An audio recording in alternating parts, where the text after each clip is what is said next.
Ana gani ko yanzu ana nan ga zuba ta kuma ana hauda ta ana hawanta ne a memtan kau kana turai ana zuba ta ana hawanta a memtan aiki ne ake na gari malgari ana cin ruwa yan ta'adda muna ga muku idan matasa ku sani ku so kasar ku Vivo Abdurrahman Chani Vivo da guvernar ya ci mutuncin Nijar babu wanda ya bidiyo da Faransai ya kwatanta ma hakima abin nan da ya ba daidai na ba ya hito ya waka makamanciyar wannan amma tunda muna da yaƙini Hakim yana jin Hausa to muna tura ma sako da Hausa ka wanga abu wannan waka ta ka zo kan masu NSP ka shaye ta Bazum ba magana aski Bazum ba mu tare da aski Bazum yau gobe ba mu tare da aski Bazum gobe haji mu Bazum yana cikin gidan kaso sai rada Allah ya buga mai giya yana Assalamu alaikum warahmatullah update masu bibiyan mu da kallon mu a wannan shafi barkanmu da warhaka da fatan mun kasance cikin koshin lafiya.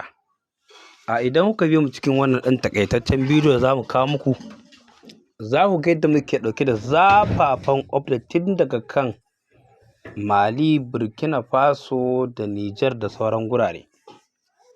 Da haka mun zo da update masu kyau masu zafi daban-daban kala-kala. Ku dai ku biyo mu domin ci da gani yadda za ta kaya.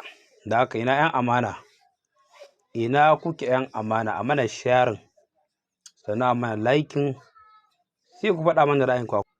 Waka sanarwa kamar yadda kuke ganin waka sanarwa babbar rundunar hafsan sojoji na Mali ya fitar da sanarwa akan wani hari da 'yan ta'adda sun ga kai jiya a wani gari da inda sojoji sun ka dakile wannan harin kuma sojoji inda sun ka darje kan wannan harin da aka kai musu duk da sun fafata shi karan jiya kuma jiyan ma sun ka kai wani garin kuma haka nan kuma sojojin Mali sun ka darje sun ka kama sun ka dakile wannan harin.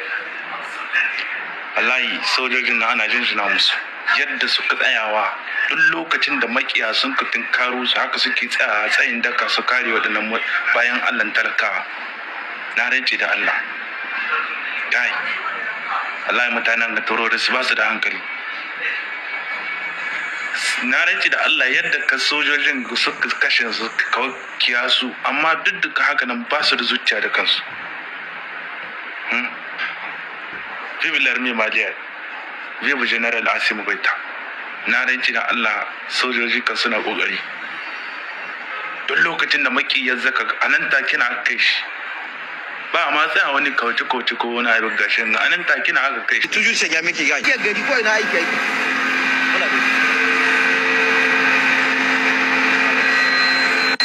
Amma ka kwanta ta kirki ba wai irin ta ai siyasa ba wanda za a baka kwangila ko ba a baka kwangila a'a. Wannan kwanta mai garanti. Yayi sallahi. To kuna ina marasa zuciya masu busassun zuciya. Wannan garin mai jirgi kenan inda 'yan ta'adda 'yan ƙasar Faransa masu mulkin mallaka suka kashe kimanin mutum 200 tsohi da yara. Suka yi musu kashin mummuke a garin mai jirgi. Suka yi ta tillasa a cikin rijiya. Amma wai haka za ka samu la'anannan Allah wa'anda Allah ya tsine musu ruwan albarka. Wai su 'yan Nijar ne, wai suna goyon bayan Faransa, suna goyon bayan da Nijar ta ci gaba da alaka da Faransa. Kuma alaka ba ma irin alaka ta adalci ba, alaka ta zalunci wadda suke yi mana bayan sun ce sun ba mu 'yancin kan. Wai ita suke so a ci gaba da yi. Marasa zuciya ire-iren wannan tarihin shine 'yan mulkin mallaka suka bari a ƙasar Nijar. Mi suka yi muku? Gudron. Mi suka yi muku? Likita. Mi suka yi muku? Gonaki suka bude muku na noma. Mi suka yi muku?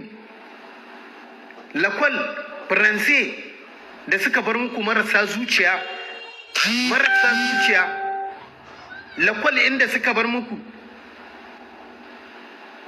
Wadda ubanku ya yi noma ya sai muku ita da kuɗi kuka je kuka yi ita ce kuke ganin abin alfahari ce Faransa ta kawo muku marasa zuciya da ba ku san ciwon kanku ba.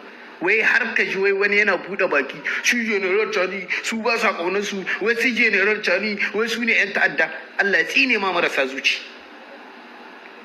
Allah tsine ma duk uban da bai kauna hukumar CNSP Allah tsine mai ruwan albarka kai ko dan gidan uban wani gashi nan wurin kowa ya san mai jirgi kowa ya san garin mai jirgi haka kawai tura wannan suka fada musu da rana tsakiya kuma irin wannan mummunan tarihi na turawan faransa 'yan ta'adda yana nan wurin a shaƙe a cikin ƙasar Nijar amma Allah na tuba wai ka ji wa'ansu sakarkaru jahilai wanda iyayensu aka yi kakanninsu aka yi ma wannan kashin gillai iyayensu ma sun sha da ƙyarni Allah ne ya kubutar da su suna da sauran sharwa wai ka ji su suke sukar hukumar CNSP Allah wadaran naka ya lalace kuma wallahi taɓarɓarewa za ku kun dinga taɓarɓarewa kenan wallahi tallahi tafiya CNSP gaba dai insha Allah Vive la CNSP nigérienne, vive mon général Abdurrahman Chani général du dernier radiyallahu anha da duka hukumar CNSP. Babban magana wato wata sabuwa gwamnatin Niger ta kafa sabbin ka'idodi ga masu kasuwancin Starlink wato WP zone kenan. Gwamnatin jamhuriyar Niger ta kafa sabbin ka'idodi musamman ma ga masu kasuwanci na WP zone a halin yanzu a jamhuriyar Niger. WP zone dai da aka daɗe ana ɗauki ba daɗi tsakanin 'yan ƙasa da kuma gwamnatin ƙasa a halin yanzu dai komai ya kawo ƙarshe. Gwamnatin Niger ta yi nazari fara yin rijista a hukumar da ke kula da sadarwa tare da bayyane kuɗaɗen lasisi. Bayan ministan sadarwa da sabbin fasahohin sadarwa ya sanya hannu kan wata takarda a ranar 30 ga watan da ya wuce 2026 sabuwar dokar da ta yi tanadin yadda za a tsara sayar da intanet ga jama'a musamman ma wuraren da ake amfani da na'urorin Starlink da dai sauran hanyoyin samar da intanet a halin yanzu. Ma'ana dai gwamnatin za ta yi garan bawul na cewa duk wani mai Starlink za ya biya wasu 'yan kuɗaɗe na lasisi ya ci gaba da amfani da Starlink ɗinya. Idan ba ku manta ba shekarar 2025 kadai aka ci gaba da ɗauki ba daɗi tsakanin 'yan ƙasa da gwamnati inda aka tofa albarkacin baki da dama to a yanzu fa magana ta tashi wato za mu ci babban magana. Kalaman Akim da ya yi amfani da su kusan guda biyu sun yi matuƙar da ƙura a harin yanzu banda lalacewa wallahi jibare grete banda lalacewa ta zamani lokacin da Niger take neman artist su kama lokacin da aka yi juyin mulki kuka ja baki kuka yi shiru wanda ya hana ka. Jama'a assalamu alaikum wannan daga Maradi ne cibiyar kasuwancin jamhuriyar Niger dai tilo sabon tsari na yan adaidaita sahu haɗin kai ne ga yan adaidaita sahu na Maradi. Hukumomin birnin Maradi sun kaddamar da sabon tsari domin ƙara inganta tsaro da kuma kare lafiyar al'umma da kuma tabbatar da sahihan zirga-zirga da ake yi na adaidaita sahu wato keke napep kenan a Maradi. A ƙarƙashin wannan sabon tsari duk direban adaidaita sahu in ma kama mini kake in ma menene kake ya kasance kana da wannan riga mai alamun lambobi kamar yadda kuke gani an yi su ne kala-kala saboda haka duk wanda bai je rijista ba ya je ya tuntuɓi hukumomin jihar Maradi domin ya rijista wannan abu. A ƙarshe kuma hukumomi sun shawarci fasinjoji da su rika duba ko rubutun rigar lambobin rigan kenan ma'ana ko da wata matsala ba a fatan matsala amma ko da wata matsala ta faru zaka iya ɗauka wannan lambar ka je hukumar 'yan sanda ka gabatar da shaidanka na abubuwan da ya faru da kai misali ba wai ana abin gaba tun kafin fara tafiyan kamar misali in zaka shiga ka tabbatar ka ga lamba da dan adaidaita sahun. Saboda haka an bayyana cewa wannan mataki ne an ɗauke shi ne domin neman ƙarfafa tsaro da sauƙaƙe gano direbobin inda buƙatar ta taso idan buƙatar ta taso da kuma karamci na sufuri zirga-zirga. Wannan dai na nuni da cewa idan wata matsala ta shafi 'yan adaidaita sahu ne ko irin kayar da kayanka ko kuma ka mi etc dai haka dai, ko kuma ya kwace maka kuɗi, ko kuma dai an samu wata matsala dai, zaka yi ɗauka wannan lambar ta jikin bayan rigar shi, akwai ta gaba akwai ta gaba, zaka yi ɗaukan shi ka kai wurin hukuma domin ka tabbatar cewa kuma za a bibiyi duk inda wannan mai adalita yake domin a samu ya. Saboda haka wani fata za ku ma 'yan adalita jihar Maradi, kuma muna fatan wannan tsari su yi koyi da shi al'ummar Nijar gabaki ɗaya, don na san dama an sha yin wannan abu a wasu jihohi, yanzu ne kawo kanmu. Saboda haka menene ra'ayin? Macar ta yi matuƙar ɗaga mutane hankali da kuma ta yi matuƙar ba mutane mamaki da kuma ta yi matuƙar burge wasu mutane, wato Hajiya Naja'atu kenan akan wannan jawabi ta game da Baba Shani, wanda ya kamata ɗan Nijar a ce ka sa ka sare shi, kuma da Allah da Annabi kuma da farta shi makasiman duk wani masoyin Baba Shani dole. Masha Allah, godiya ta tabbata daga Ubangiji subhanahu wa ta'ala da ya karfafa Nijar, ya sa suka zama zarata maza da matansu masu ƙarfin hali, da suka zama saiwar da ta haifi tiyane. Su ne saiwa, bishiyar ita ce tiyane. Idan ba don jajircewar al'ummar Nijar maza da mata ba, idan ba don kun tsaya kun ce ba ku yarda da zalunci ba, idan ba don kun tsaya kun ce ko a mutu ko a rai 'yanci ba, da ba samu ciyani ba. Allah ya saka muku da alheri, Allah isa ya rike muku amana, Allah isa su rike muku amana.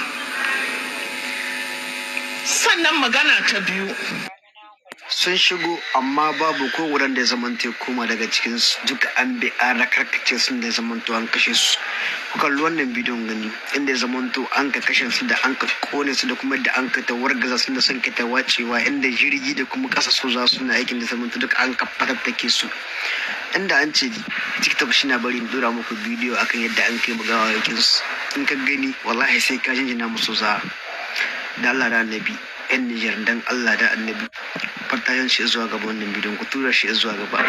Abin da ya sa muke cewa kun fartaje saboda kun san a yanzu IS muna da makiya 'yan uban da zamanto abba sa san nasarar mu, sai dai faduwar mu da kuma rashin nasarar mu a kowane lokaci. To shi yasa muke son ku dinga tura shi da za su gani irin nasara da kuma irin kokari da kuma jajirtar da zamanto ikon mu suke a kowane lokaci, wanda sai dai bakin ciki da takaici kashe su. Bibla IS, Bibla Nijar, Bibla Bibla ta faru kuma hari a fartaje Ladiran. 'Yan ta'adda sun kawo hari a Mali a wunin yau, amma duka rankatakaf an musu rubudugu, an kashe su, an musu kisa na wulakanci. Wanga 'yan guntuwar bidiyo da kuke gani yanda sojojin Mali ne ke wuta da su, kuma wanga hoto da kuke gani yanda ne aka bata kayan aikin su. Fartaje Ladiran Lafami ko shahar ta waru, dole ne mu ƙara yadawa, kuma dole ne mu yada muku. In muka samu rahoto dole ne mu kawo muku, kuma dan kusa abin da ke faruwa cikin IS. Dan yanzu Mali ta ɗana 'yan ta'adda, an tara 'yan buru uba gaga wakil su nan kamar dabbobi, sai dai a tuna kashi ka abin da su. Maraspe Mali muna tare da ku, Allah ya taimake ku taimakon shi. 'Yan garan na fa 'yan feti bebe asimi gwaita na rantsa da Allah, an yi wata daddaka ce cikin Mali yau din nan, la haula wala quwwata illa billah. Arme IS sai fa nan fartaki kun shahar Lafami ta waru, dole mu yada kun shahar kawai.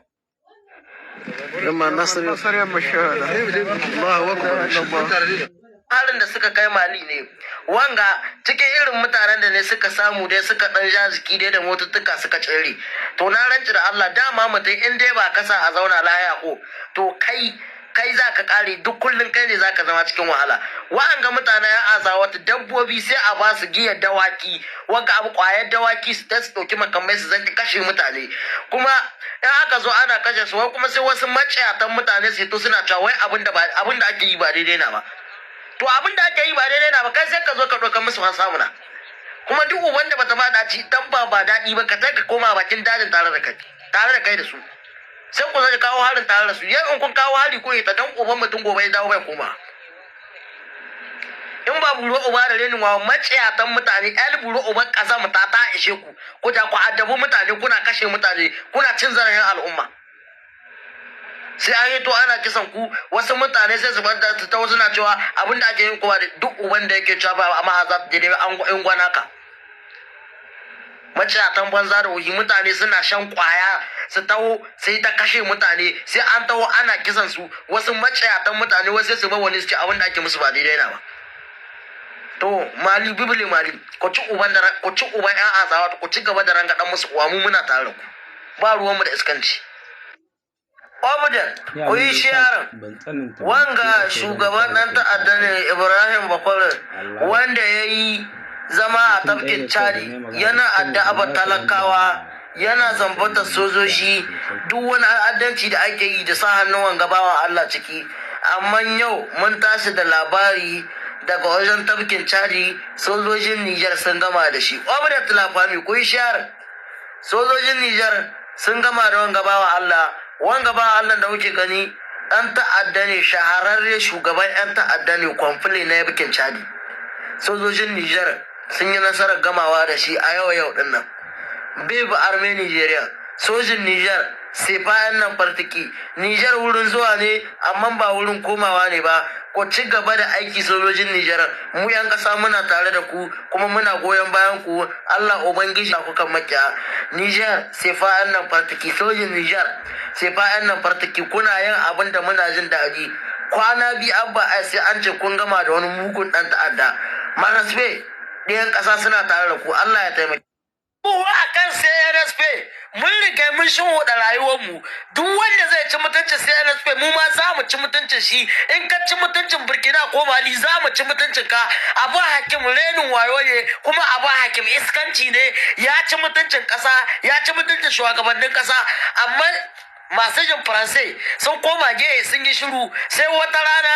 a sun yi tai sun yi wani abu mutum ya zo ya yi faransanci ya buga ruwan shi ya buga ba daidai ba ku zo ku hawa ku manci mai dariya kuma mu abin da kokarin da muke yi dan mu zo mu yi da bandar kasan mu ne ko da cenenci aka ci mutuncin kasan mu to muna ji kuma za mu mai da randi da yaran da muke ji insha Allah kuma ku wa'annan masu jin faransai mahi yawancin ku mun ji Allah wanda da ku ko mun yi wa Allah wanda da abin da kuka ma Nijar.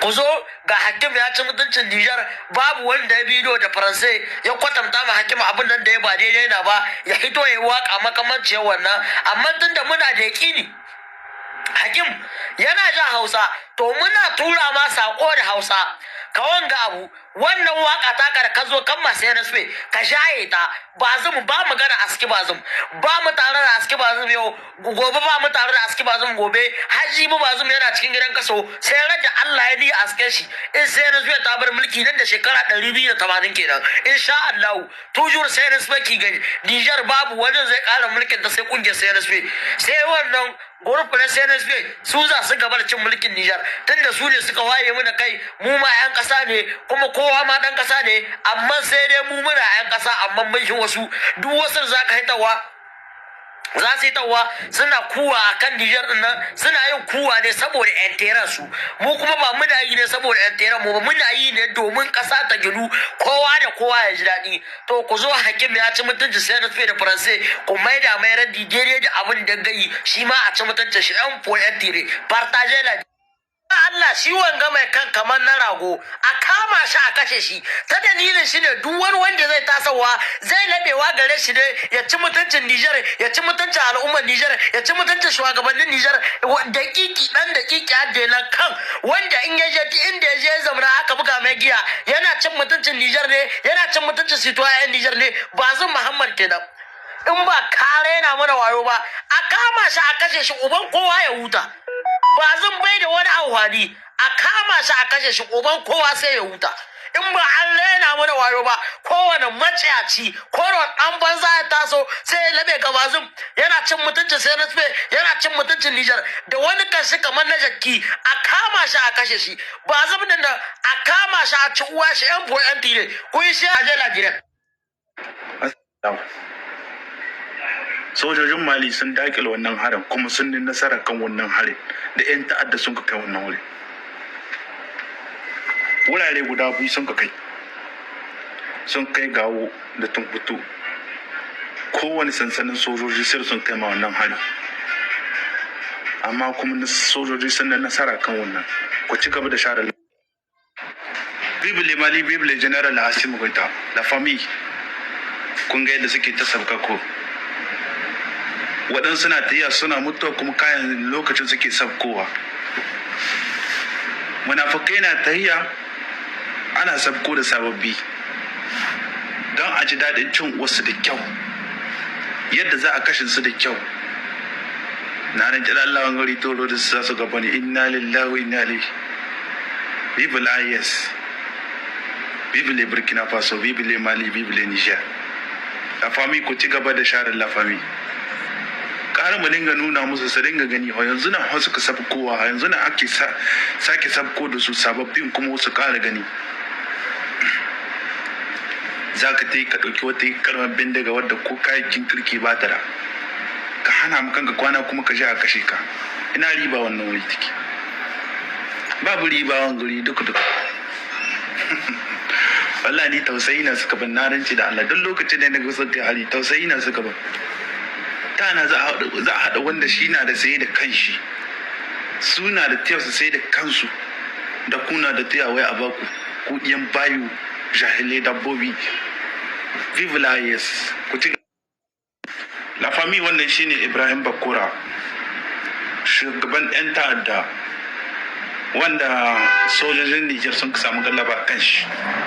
To shine wanda asalin sansanin shi bakin tafkin Chad nan na shike boye, cikin sansanin nan na shike boye. To rana ta ɓaci dai sojojinmu sun samu galaba kan shi. Vive Abdes, vive le Niger, la famille. Na rance da Allah sojojinmu ko da shi muna alfahari da su kuma muna jin daɗin abin da suka yi. Ko da shi muna addu'a Allah ƙara musu ƙarfin gwiwa, la famille. Ire-iren waɗanda kashe su nasara ce, barin su asara. Na rance da Allah, tunda duk kungiyoyi da kuke gani, duk kungiyoyi duk ire-iren waɗannan in dai suna mutuwa to lokacin zaman lafiya zai samu. Amma in dai ire-iren su a kosu, la haulu wala quwwata, sai dai Allah shi kare kawai. Amma ko da yaushe muna yi sojojin mu addu'a Allah ba su karfin gwiwa da za su yi gamuwa da ire-iren waɗanda shaf suna kashe su. Yanayin shi ma da ka duba ka san da shugaban 'yan ta'adda shi na. Allah ku ci gaba da Hakim ya yi wata waka, Hakim artist ya yi wata waka kuma ya wadansu kalamai. Wai artist na wai. Inda yake cewa suna shi ɗa ne daga wajen Abdulrahman Chani, ɗa ne daga wajen Asimu Goita, kuma ɗa ne daga Kaftin Ibrahim Traore. Kuma yana kira a saka musu Bazum. Wai kuma ɗan Nijar na artist, wai shi ne ke da waɗannan kalamai. Sakin Bazum bai taso ba. Kashi, bari mu haɗa maka. Ka waɗansu magana ka ce yannan kuma babban terrorist Madaki. Wane ne kake nufi da haka nan? Wane ne kake nufi da haka nan? Wai artist na da ake dibin su artist su kwanar da mai 'yan Nijar hankali. Wai kuma wai shi na yake zakkuwa yana rarraba hankalin mutane. Yana kira a saka musu Bazum. Shi Bazum wa shike? Bazum ba kowa na. Bazum 'yan ƙasa ba su san shi. Menene? Na rinci da Allah duk yawancin artistin nan ƙarama ka san Allah, ƙarama da ya zamanto ka zaɓi irin 'yan ƙananan waƙo masu waƙoƙin ga 'yan ƙanana ka saurari waƙi su. Saura kawai ga sunan ne sai godiya. Abin ka kai dibin saura kana dibin suna da hankali to saura ƙararra kuma da su. Na rinci da Allah. Ku ci gaba da share lafiya. Kare waɗannan bayan Allah talakawa. Na rinci da Allah. A cikin natsuwa da kwanciyar hankali idan muka koma cikin jaridu wanda suke masu muhimmanci, irin labarai da muka samo ingantattu masu nishaɗantarwa masu ƙayatarwa. Bari mu fara da abin da ya shafi jaridu na ɓangaren Nijar domin mu ga abubuwan da ake fafatawa, kana daga nan kuma sai mu sauka mu shiga wasu yankunan. Idan muka shiga cikin wannan jarida ta Zindar Best, za mu ga cewa ministocin albarkatun mai da suka halarci taron NOG Energy Week ta shekara ta 2026 a Abuja sun ziyarci rumfuna na baje koli da aka shirya a cibiyar taro ta ƙasa da ƙasa ta Bola Ahmed Tinubu, inda ake gudanar da wannan babban taron shekara-shekara na masana harkar mai da iskar gas. Ministan man fetur na Nijar Hamadu Tini, wanda ke halartar taron a matsayin babban baƙon ministan Nijeriya, ya saurari bayanai daga masu baje koli kan sabbin fasahohi da hanyoyin warware matsalolin da masana da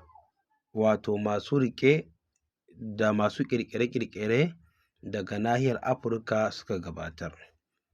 Taron NGO Energy Week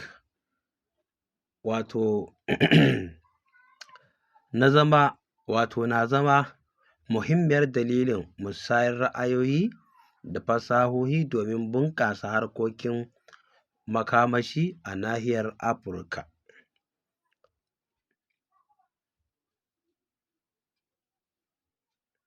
Har ila yau a cikin wannan jarida za mu ga cewa taron NGO Energy Week na shekara ta 2026 da ke gudanarwa a Abuja, babban birnin tarayyar Nijeriya, daga ranar 5 zuwa 10 ga watan Yuli, ya haɗa da ƙasashe sama da 85 da kusan masu baje koli 300, inda ake tattauna makomar harkar makamashi a yankin da ma duniya baki ɗaya. Ministan man fetur na Nijar Hamadu Tini ya halarci taron tare da gudanar da zaman ganawa da ministocin makamashi da na albarkatun mai daga ƙasashe daban-daban domin tattauna hanyoyin ƙarfafa haɗin gwiwa. Tattaunawar na da nufin shimfiɗa tubalin haɗin gwiwa da zai taimaka wa kamfanin man na ƙasa Sonidep wajen bunƙasa ayyukansa da kuma kai shi sahun manyan kamfanonin samar da man fetur a nahiyar Afirka. Taron NGO Energy Week na ci gaba da zama muhimmiyar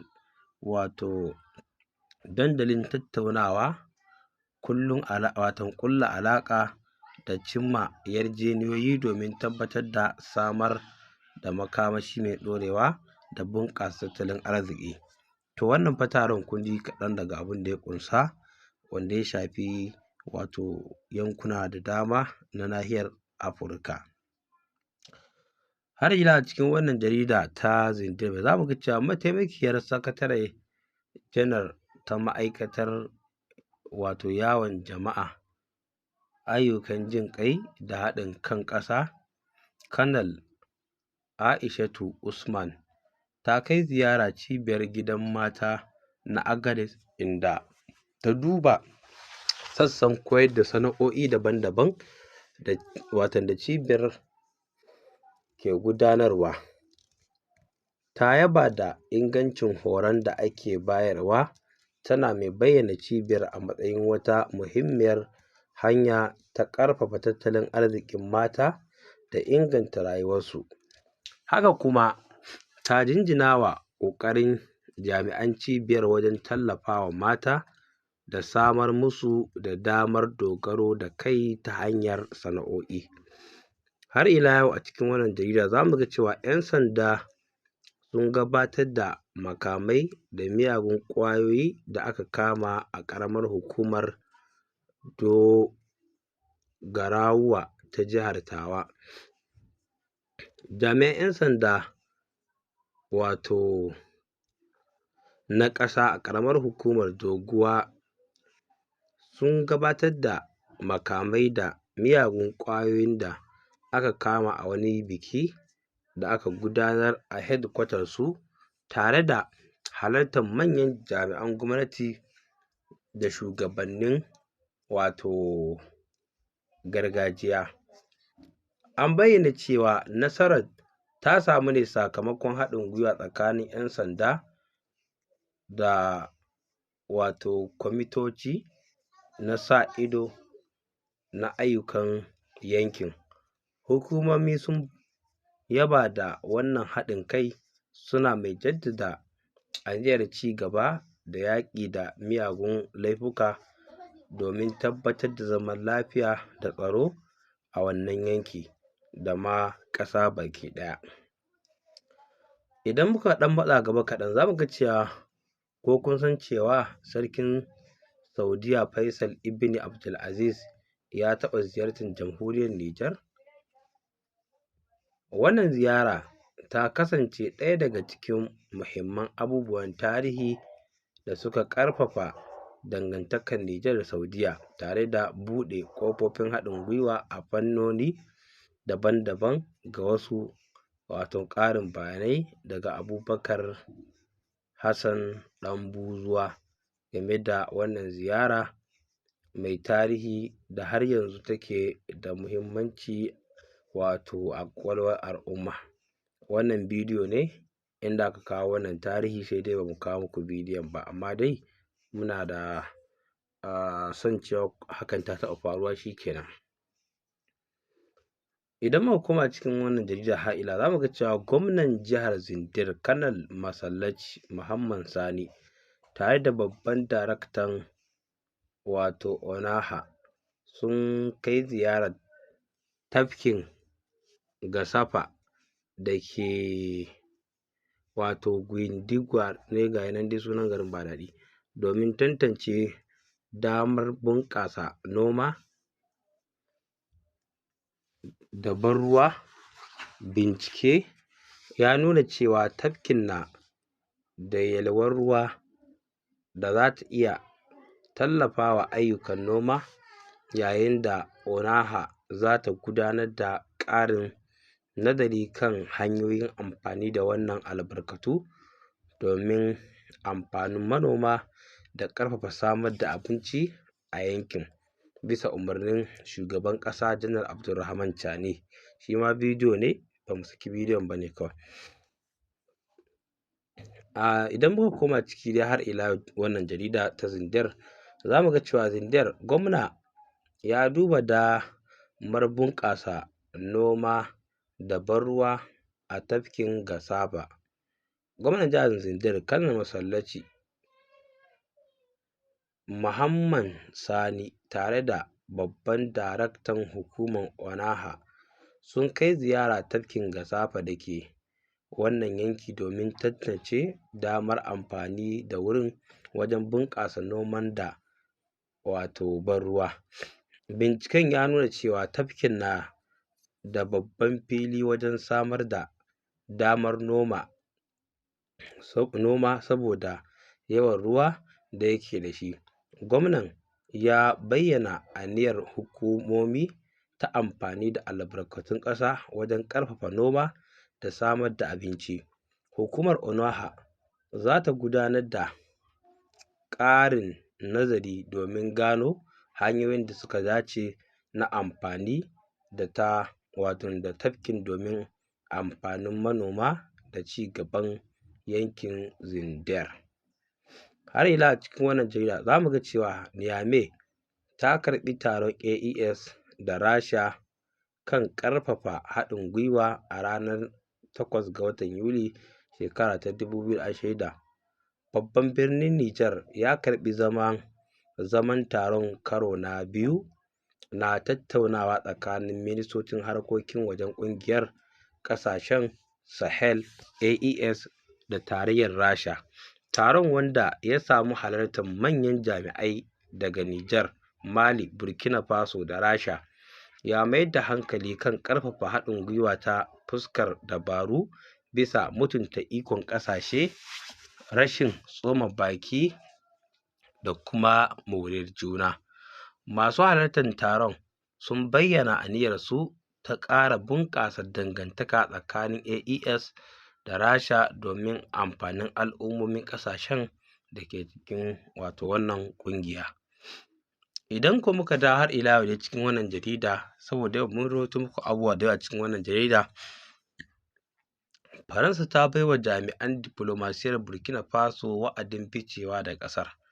Gwamnatin Faransa ta baiwa jami'an diflomasiyyar Burkina Faso da ke ƙasar wa'adin su fice kafin ƙarshen lokacin da aka ƙayyade, a matsayin mataki na mayar da martani bayan janye jami'an diflomasiyyar Faransa daga Burkina Faso.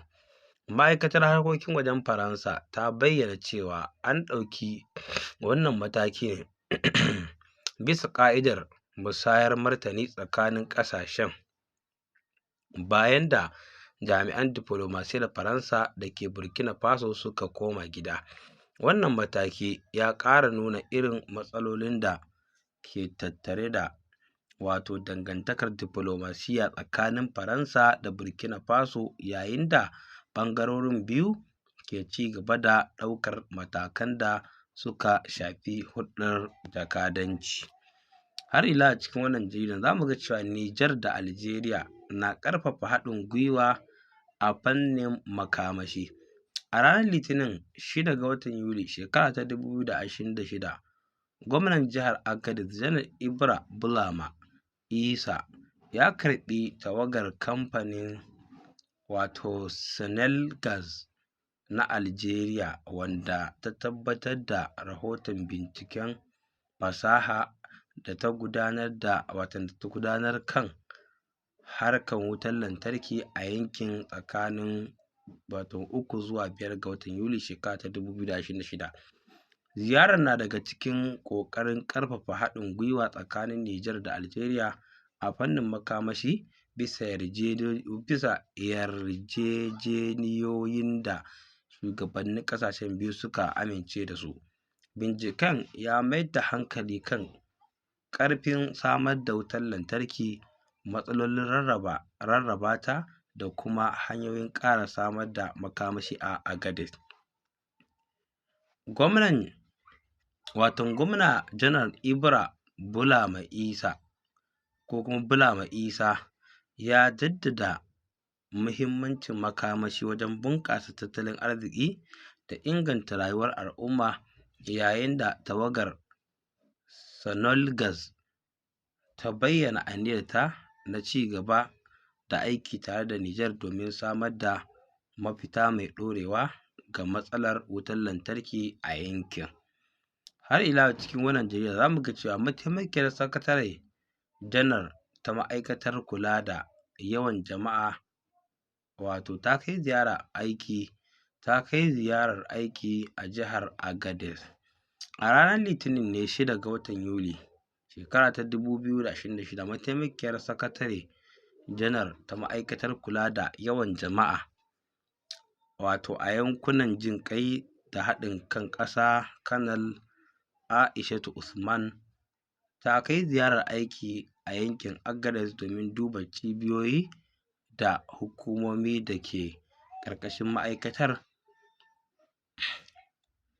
A yayin ziyarar, ta gana da gwamnan jihar Agadez Janar Ibra Bulama Isa, inda ta bayyana cewa manufar ziyarar ita ce tantance ayyukan sassa daban-daban na ma'aikatar, nazarin nasarorin da aka samu, gano ƙalubale, da kuma nemo hanyoyin inganta ayyuka tare da haɗin gwiwan abokan hulɗa na fasaha na kuɗi. A ɓangarorin biyu sun kuma tattauna kan batutuwan da suka shafi yawan jama'a, ayyukan jin ƙai, da haɗin gwiwan kan ƙasashen a yankin Agadez, kamar yadda gwamnati Agadez ta rawaito, kamar yadda kuke gani. Har ila yau a cikin wannan jarida, tawagar sa ido ta Bankin Duniya ta kai ziyara zuwa wurin aikin gyara filin noma da ban ruwa na Ibu Haman da ke yankin Tawa, wanda hukumar ONOHA ke aiwatarwa domin duba yadda aikin ke gudana da kuma tantance shi gaban da aka samu, tantance cigaban da aka samu. Wannan ziyara na cikin ƙoƙarin haɗin gwiwa tsakanin gwamnati da abokan hulɗa wajen ƙarfafa fannin noma da bunƙasa tsari da bunƙasa tsarin babban ruwa domin tabbatar da wadatar abinci da inganta rayuwar al'umma. Aikin na daga cikin shirye-shiryen da hukumomi ke aiwatarwa na bunƙasa noma mai ɗorewa da ƙara yawan amfanin gona a matsayin wata muhimmiyar hanya ta cimma burin samar da wadataccen abinci a faɗin ƙasar. Har ila yau za mu ga cewa a cikin wannan jarida matashin ɗan gwagwarmaya a Damagaram Mamman Sani Dauda Cinzawa ya yi wata magana wadda take abin dubawa. Ga abin da ya ce, ya bayyana cewa har yanzu matasan Nijar musamman masu amfani da kafafen sada zumunta suna da sauran aiki mai yawa a gabansu. Ya ce abin takaici ne yadda ba a amfani da kafafen sadarwa wajen kawo cigaba ga yankuna da al'umma, domin da zarar wani ya yi wani abu ko ya bayyana ra'ayinsa sai a ga wasu matasa sun fito suna zage-zage da suka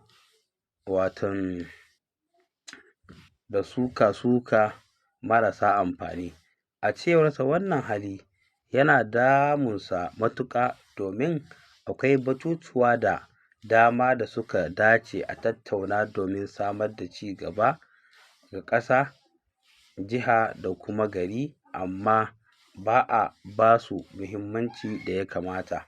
Ya ƙara da cewa duk da cewa akwai wasu matasa masu yin abin kirki da amfani, amma yawancin matasa ba sa gudanar da ayyukan da suka dace. A cewarsa kaso ɗaya ne kawai daga cikin matasa ke amfani da kafafen sadarwa wajen bayar da gudunmawa ga cigaban al'umma. Wannan magana kuma haka take. Akwai abubuwan da za a iya fitowa a faɗa wa gwamnati don ta gyara, ko tsokaci a kan wasu abubuwa da suka shafi jami'ai, ko dai wani abu wanda za a yi shi don a gyara, amma sai ka ga wasu suna ganin cewa ai haka kawai an ci zarafin gwamnati ne, sai ka ga suna zage-zage, suna cin mutunci, ba za su kalli abin ta fuskar ana yi ba ne don a gyara. Sai su yi ƙoƙarin mai da duk abin da ya shafi hukuma, gwamnati, jami'an tsaro da sauransu kawai su kamar ba za su taɓa yin abu ba daidai ba, ko kuma su ba za taɓa yin kuskure ba, ko kuma su ba za taɓa yin wani abu da ya kamata a ce talakawa sun yi kira don a gyara ba. To wannan babban kuskure ne, kuma wannan shi ke ƙara sa ko da gwamnati tana yin abin da ya dace ɗin, rashin faɗakar da ita ko rashin nuna mata kuskurenta ko rashin ƙara ƙarfafa ta hanyar da ya kamata ta gyara ɗin, to yakan sa ta saki jiki ta ga duk abin da ta yi daidai ne, wani abu kuma ba daidai ba ne, har abin ya zo ya yi yawan da ya lalace ƙarshe kowa ya zama yana cikin rashin daɗi. Da haka yi da tuntuɓa ɗin shi ne abu mafi muhimmanci. Allah ya sa mu dace. Har ila a cikin wannan jarida za mu ga cewa a ƙauyen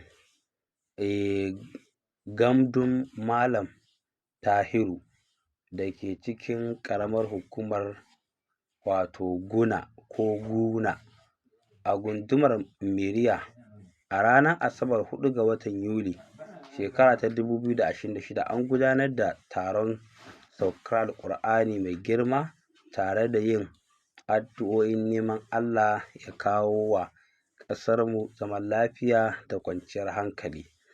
A yayin wannan taron addu'o'in an samu halartar wakilin gwamnati AD na garin Guna tare da mataimakinsa da wakilin mai martaba sarkin Guna tare da malamai daga sassa daban-daban na yankin. Haka kuma Gandun Malam Tahiru sun gabatar da kokensu kan matsalar rashin ruwa na sha A nasa jawabin, wakilin gwamnatin Guna ya bayyana cewa za a ɗauki matakan da suka dace domin magance wannan matsala. Har ila yau, idan muka dawo wata jarida a nan Najeriya wadda ake kiranta da Fitila Hausa News, za mu ga sunanta cewa iyalan El-Rufai, wato tsohon gwamnan Kaduna a nan Najeriya, sun roƙi shugaban ƙasa Tinubu don Allah ku saki mijinmu. Suka ce, ka tuna cewa mun yi muku kamfen, in ji matan wato tsohon gwamnan Kaduna Nasiru El-Rufai sun roƙi Tinubu. Matan tsohon gwamnan jihar Kaduna Nasiru El-Rufai sun roƙi shugaban ƙasa Bola Tinubu da ya kawo ƙarshen abin da suka kira wahalar da ake jefa iyalansu a ciki. Asiya, ɗaya daga cikin matan El-Rufai ce, ta yi wannan roƙo a madadin iyalan yau Talata a Abuja, yayin da take mayar da martani kan kama Bello Abubakar, wato likitan El-Rufai na ƙashin kansa, da kuma da hukumar yaƙi da cin hanci da rashawa da sauran laifuka masu alaƙa da ICC ta yi. Idan muka matsa gaba, za mu ga cewa Iran ta ce tana da haƙƙin mayar da martani kan harin da aka kai mata. Idan ba ku manta ba, Amerika ta kai wa Iran hari a jiya da dare a lokacin da su Iraniyawa suka shagaltu da hidiman jana'iza ga shugaba, wato Ayatollah Ali Khamenei. A wannan lokacin ta yi amfani da wannan dama ita ƙasar Amerika wajen kai musu hari, inda suke ganin hakan ba daidai ba ne, kamar yadda suke ƙoƙarin bayyana matsayinsu a kan wannan hari. Iran ta ce tana da haƙƙin mayar da martani kan harin da aka kai mata. Gwamnatin Iran ta fitar da wata sanarwa inda ta ce tana da cikakken haƙƙin ɗaukar matakin da ta ga ya dace domin kare muradunta na ƙasa, bayan harin da ta ce an kai mata. A cikin wato sanarwa da ma'aikatar harkokin wajen Iran ta fitar, ta zargi gwamnatin Amurka da karya wasu tanade-tanaden yarjejeniyar da ɓangarorin suka cimma a baya. Haka kuma ta bayyana damuwa kan matakan da Amurka ta ɗauka na sake aiwatar da wasu takunkumai da suka shafi fannin man fetur na Iran.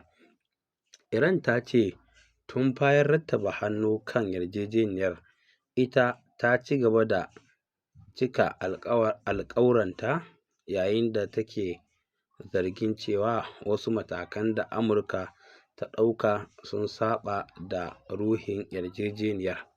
Sanarwar ta ƙara da cewa Iran za ta ci gaba da kare muradunta, wato tsaron ƙasarta ta hanyoyin da ta ga sun dace, tare da ɗora alhakin duk wani ci gaba da zai biyo baya kan matakan da ta ce an ɗauka a kanta. Lura, wannan bayani ya fito ne daga sanarwar da gwamnatin Iran ta fitar. Har yanzu lokacin wallafa wannan labari ba haɗa martanin gwamnatin Amurka a cikin wannan rahoto ba. Me kuke ganin kan wannan sabon ci gaba?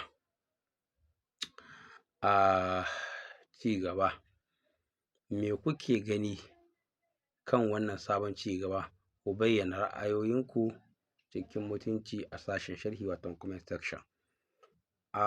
Masu bibiyanmu da kallon mu a wannan shafi, muna godiya da bibiyanmu da kuke yi mana comment da kuke yi da sharing, muna godiya. Sannan faɗa mana ra'ayoyinku da kuke a comment section, shi ma duk muna godiya. A nan ne za mu tsaya da wannan rahoto, sai kuma haɗu ku a rahoto na gaba. Muna yi muku fatan alkhairi kamar yadda muka saba. Kada a manta da ci gaba da mana sharing, liking, sannan a ci gaba da samun ra'ayi cikin nutsuwa da lumana da kwanciyar hankali a comment section. Mun gode, mu haɗu ku a rahoto na gaba. Assalamu alaikum wa rahmatullahi wa barakatuhu. Masha Allah.